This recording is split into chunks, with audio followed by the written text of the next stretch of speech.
Your adventure touring motorcycle is a precision tool. It's a finely tuned machine that you have gotten to know inside and out through mileage and effort and sweat, something you feel confident could take you around the world tomorrow. You've accessorized it tirelessly, and maybe you don't feel too comfortable having it be your only bike for everyday motorcycling. For this reason, I've been looking for that ultimate motorcycle that would keep a smile on my face, and I believe I found the perfect big twin power cruiser for that everyday motorcycling under 5K.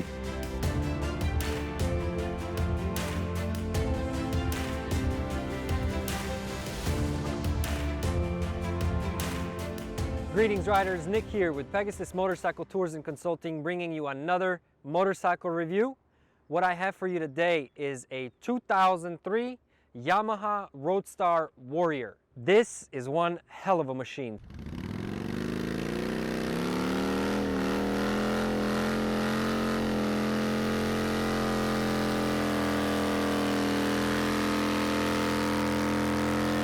(1700 cc's), translating roughly into 102 cubic inches. Same amount of torque as well. This is a torque monster, about 84 horse. It's just a beast. It's one of the most powerful cruisers on the road today. That's the reason why I got it. This motorcycle has been on my hit list for a while now.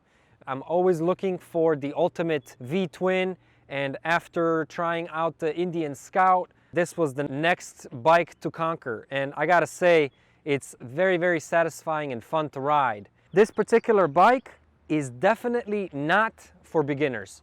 Not for beginners. Let me repeat it. This bike is not for beginners.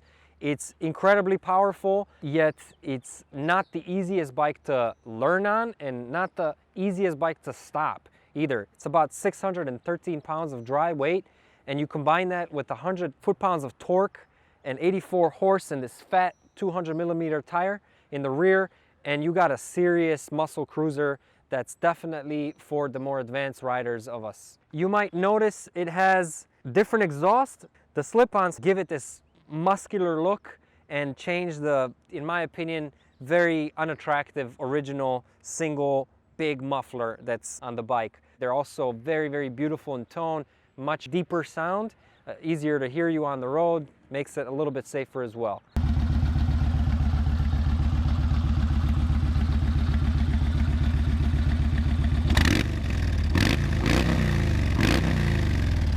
So for the longest time, I was looking for that V-twin engine that I know I was going to keep for years, that would keep a smile on my face. And I think this is it. I really do think this is it.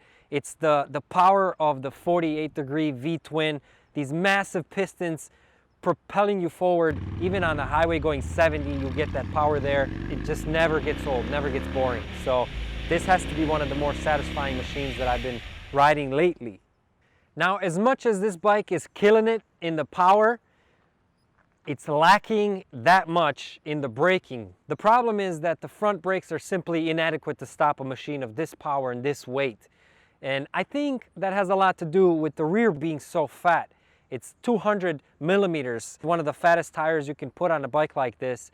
Any tap of the rear pedal just locks up the rear. And one way to improve it is what Honda has done, to introduce linked braking system. Not an ABS per se, but just simply a link system where you press the front or the rear in isolation and it automatically activates the other brake. That way, it prevents the rider from inadvertently locking up the rear, which is too easy to do on this bike. I had a very intimate experience with the brakes of this bike on the day that I bought it. The day that I bought this bike, I was riding it home behind my own vehicle, driven by my wife. She had to stop suddenly, and I thought I was plenty far enough to be able to stop on a dime like I'm used to in the Goldwing or my other bikes. Turned out not to be the case. I actually slammed into my own car on the day that I bought it. So I learned quickly on that with this bike, I need a lot more space for reaction. So moral of the story is, give yourself some time to get used to this bike. It's not going to be for everybody. Like I say, it's definitely not for beginners, But if you'd like to try it, you'll find plenty of them used. They're not difficult to find. With low mileage as well, because this is not a touring bike. It's not meant for long distance travels. There's zero wind protection. It's actually quite laborious to take it on the highway. This is a coastal country cruising bike. So that would be my main gripe, which is a big one. Let's face it. Handling, let's not even talk about handling. This isn't a bike you race with. This is a bike you go fast, straight line. But when we're talking about the looks, normally aesthetics is a very subjective thing I like to avoid. Each one has a different opinion. But that said, it's very difficult to argue that this is not one of the best looking V-twin muscle motorcycles on the market today. So to conclude, this bike is perfect for that rider who's looking for maybe just the weekend machine to keep for years, to go to the bar, to the beach, just to cruise around. It's one of those bikes that when you get on it for the first time, it'll either scare the heck out of you, maybe scare you out of motorcycling completely, or B, make you fall in love with it the first mile that you make on it. So which one are you? Ask yourself that question. And if you do sit on this bike and you're not intimidated by the power or the lack in braking power, you're gonna love it. I would highly recommend it. One of the main competitors to the Yamaha Road Star Warrior is this beautiful Harley-Davidson Night Rod Special. Now this is the bike that actually put Harley into the view of the younger generation, the younger crowd. That's what it was made for, to attract the new generation of riders who wanted a modern machine. So it was Harley's first liquid-cooled engine, made in partnership with Porsche Designs. Amazing bike, really, really high quality motorcycle, high quality machine overall. I wouldn't say it's a direct competitor to the Yamaha Road Star Warrior, at least not if you look at the spec sheets. This is a smaller engine. It's 1,130 cc engine, somewhere around 68 cubic inches. Also a little more horse, 120, but a little less torque. So 80 versus 100, so that's quite a bit less torque. And you feel it, definitely. Yamaha is more twitchy, more crazy. I mean, you give the gas and you're peeling off even at like 50 miles an hour. I wouldn't say it's tamer because the power is there. You're not going to be bored with this bike. Everything's there that you need, you know, for a muscle cruiser. It's got this massive 240 rear tire, so a good 4 centimeters thicker than the Yamaha.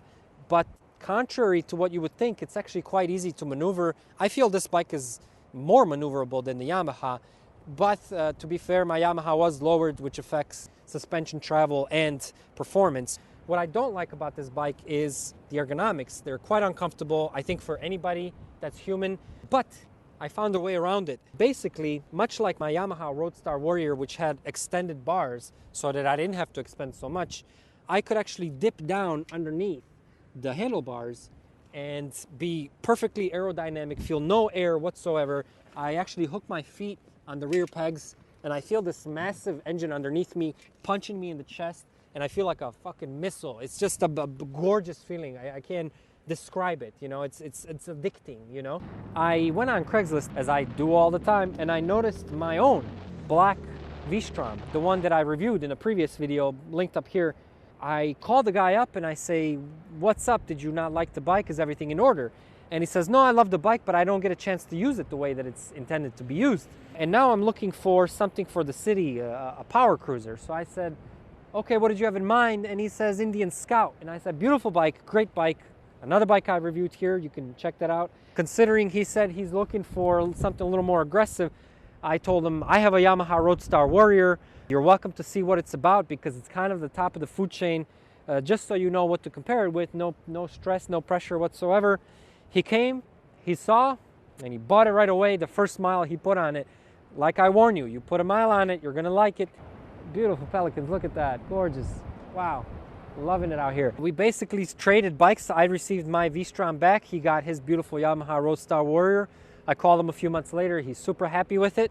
So that was another impetus for me to sell that bike eventually. This one came along and I immediately decided it was for me, just to check it out, see what it's about. Another reason why I actually got this bike and sold the Yamaha was because I found myself getting a little complacent, a little disrespectful of the bike. I mean, I would be peeling out all the time at every green light. I was starting to get afraid that neighbors would recognize me as the hooligan in the streets, you know. So I know when it's time to move on for a while at least. I would always gladly own that bike, but I think when you get to that point of complacency, it's good to take a break, step back a little bit. If there was ever a bike that deserved the name of Widowmaker, that's the Yamaha Road Star Warrior. It's that crazy. I mean, I got on it the first time, and that's exactly the thought that came to my mind. Oh wow, like this bike is fucking insane. You gotta respect it. This is just one of the competitors. You also have the Suzuki Boulevard M109R. That's the heaviest of the bunch, but it's also got 114 foot-pounds of torque, so pretty wild bike.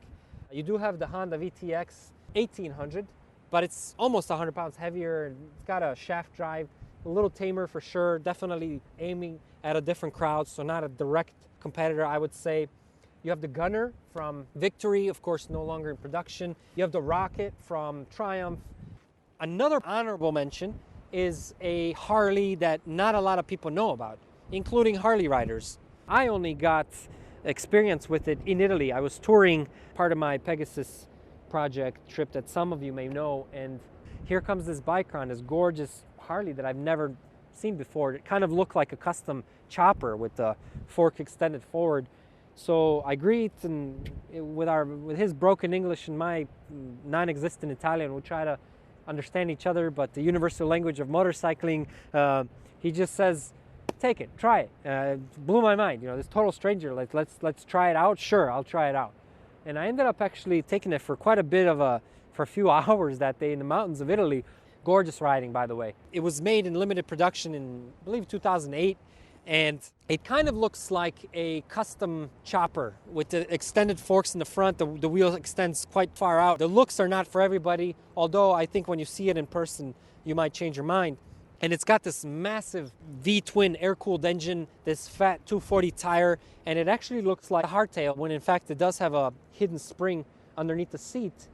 Brilliant design. And another brilliant part about that is the passenger seat for that motorcycle is hidden underneath the saddle.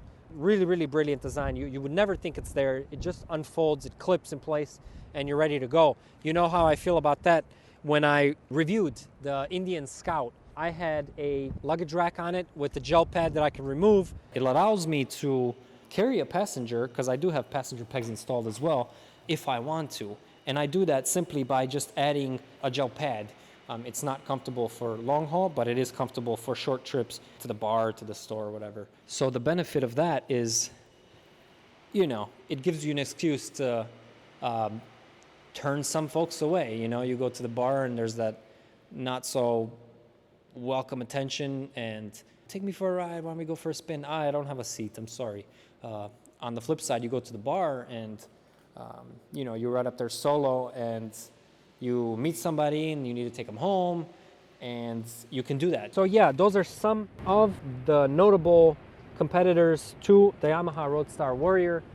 Check them out, enjoy it, explore, have fun with it, and ultimately let me know what you think should be on this list, what you would like to see reviewed. I'm happy to do it. I'll stick with this guy for a while, but then again, there's always room for one more. So my first exposure to the Yamaha Road Star Warrior 1700 came when I was touring in 2011, and I spent the night in Chattanooga.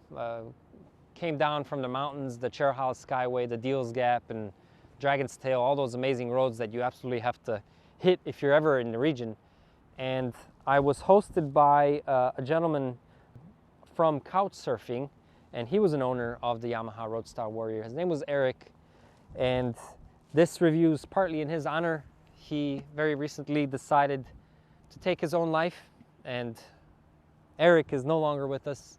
He was a good guy. We kept in touch after my trip for many years, and we tried to organize some trips, but I regret to say we always allowed life to get in the way, and we never realized the Baja trip that we wanted, or the Tour of the West.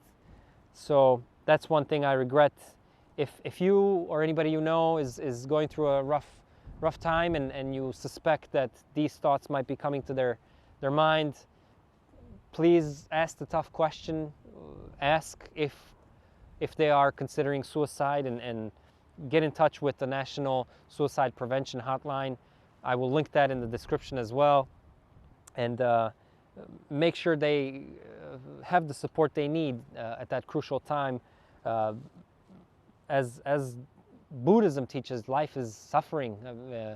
That's all life really is, and to be human is to fight and to persevere. And for me, in particular, I find motorcycling to be the best type of therapy, you know, especially adventure touring, when I can hit the road, no requirements other than follow the sun and the horizon, whichever is sunnier, and camp out in some of the most beautiful nature, and be alone in my helmet. That always helps. So if you're going through a tough time, you're not alone. Reach out to the motorcycling community. It's a community that I think is eager to help, and I'm honored to be a part of it. So thank you for watching. I hope this review has been informative and helpful.